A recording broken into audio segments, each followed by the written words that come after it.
Welcome everyone. My name is Marek and today at the stage is Adam with me, also known as Mad Monkey. And we are happy to be here and bring you some facts about MobiFlight software. So for a starter, MobiFlight was created over a decade ago by Sebastian. He wanted to have a way to configure and control his panels that he built back then.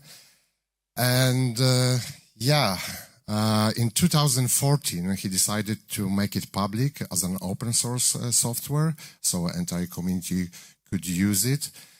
And that was the point where community actually stepped in and helped to shape the future of the software. Because at the beginning, we were able to control only the switches, buttons, and the LED diodes. And through all of the years, we added compatibility with control of different kind of components like LCD screens, servo motors, stepper motors, 7-segment displays. In the meantime, also, we added partnership integration. We collaborate with several hardware manufacturers, for example, Mini FCU, Octavi, and right now also with WingWing. So MobiFlight received a full native integration, make it easier for all of us to use it. Would you like to add something, Adam? So any product that you get at the moment, whether you're commercially buying rudders, joysticks, pedals, anything like that, Leah Bodner cards, if your computer can recognize it as a human input device, you can plug it in and MobiFlight will pick it up. That way you've got one panel and you can use that for several different aircraft and you can develop a different config for each one. We touched on the partner integration a moment ago. Now, with MobiFlight, you can start with an Arduino or a Raspberry Pi, put your switches on there, put your LEDs on, and then configure those to each thing. However, if you've got the WingWing FCU, there's a lot of buttons, there's a lot of LEDs, even more so with some of their other products. So they very kindly integrated with us, and we've got their profiles built into MobiFlight. It's free, it's really easy to go in, select what it is that you want. This particular product that many of you will have seen is designed for the Airbus. However, through FlightSimTO, community members have shared over 50 different aircraft that work very easily with it. Same as it goes for their EFIS add-ons as well. And the other products which we've already mentioned, the Mini FCU, the CAV simulations for those of you building your own FCUs, and some other companies as well. Now, one of the massive benefits to MobiFlight is that it's an open source community. So in 2014, Sebastian made this open source, and this is really where things started to take off. We're based on a hub-hop database, and for every preset in the various aircraft that are in the simulator, as we discover them, they get added. We've got over 60 people adding to the coding of MobiFlight. Over 300 people have contributed some of the events onto hub-hop, which gives over 36,000 events, whether that's inputs or outputs, from aircraft across the ecosystem. We've got some 130 aircraft within hub-hop, and these work with Microsoft Flight Simulator 2020, 24, X-Plane as well. And also with the FSUI PC, you can integrate with other simulators such as Prepare 3D.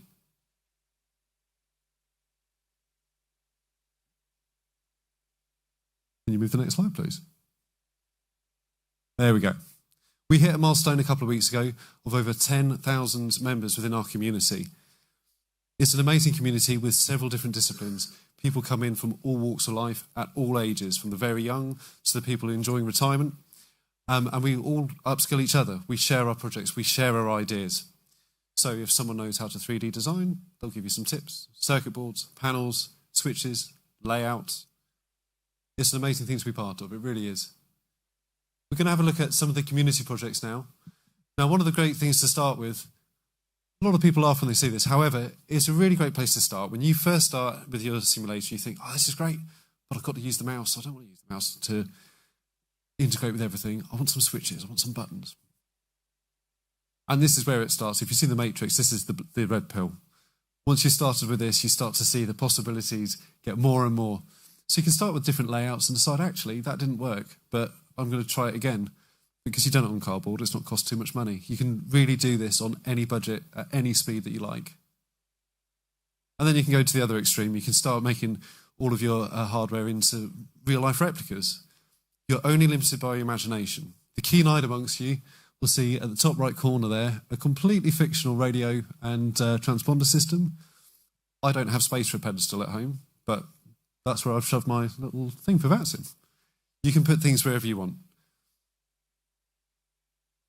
These things also take a lot of money, whether you make them yourself at a high level, whether you're buying commercial products, and actually you may not want to have one panel for one aircraft and this one for another aircraft.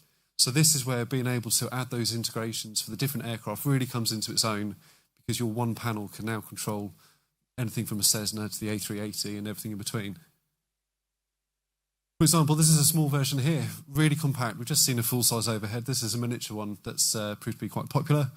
If you want to have one button turn on 6 fuel pumps, no problem at all. If you're flying the A380, that one button will turn on all 400 fuel pumps that they've got, or however many buttons it is in the overhead there.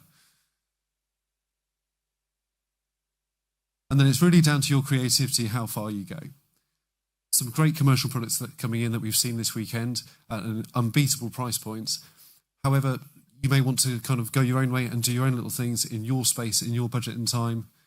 Or if you've got the creativity and the time to develop these things, our friend Carl from 737 DIY Sim, I think this is about the 3rd or 4th iteration of his cockpit he made, and 3D printing and developing it every time. You learn all the time, developing more and more. If you come onto our Discord, you will see hundreds and hundreds of projects, thousands of ideas, and so many problems overcome. In fact, if you've got a problem and you ask in the community, how do I overcome this? You'll be given at least 10 different answers, 10 different ways, and each of them more crazy than the next. So, what's next for MobiFlight? Those of you who've used MobiFlight before will be familiar with the interface and some of the developments that have been going on, and last year we announced that there'll be a new user interface coming. We're really proud to announce that Sebastian, who unfortunately couldn't be with us today, has been working round the clock to get it launched, and this beta has now been released as of early hours yesterday morning. So this new user interface system is there. We've rewritten a lot of documentation. This will help make the learning curve a lot easier for some of the new users to come along. Those who want to get into basic electronics or something a little bit more advanced, but want to be sure that the components they're buying will be compatible, it's all there. And we'll be adding further video tutorials online as there are many already. Now, one of the most anticipated products of the last 12 months, I think it's safe to say, and we're really proud to be working with WinWing. One of the challenges that a lot of people came out with was, if without an HDMI cable, how do we get other aircraft screens on? And it's only the one USB, very, very tidy system. We're really, really proud that as a community, we've been able to work together with WinWing, with the community itself, and part of that beta that released yesterday, your WinWing MCDU or PFP will now work with all sorts of other aircraft. So if you've got one, it can work with all different ones as well. You don't have to have one for each. Even with the MD-11, some of the older aircraft as well, that's all integrated.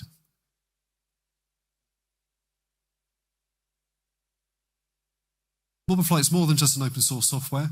It's a community which I've touched on already. Over this weekend, we've been running workshops where you can come along, you can build a panel, you can take that home with you without needing to do any soldering, or if you want to have those skills as well, you can do those too. And then you can join our community. You can then use different configurations, use that for the different aircraft.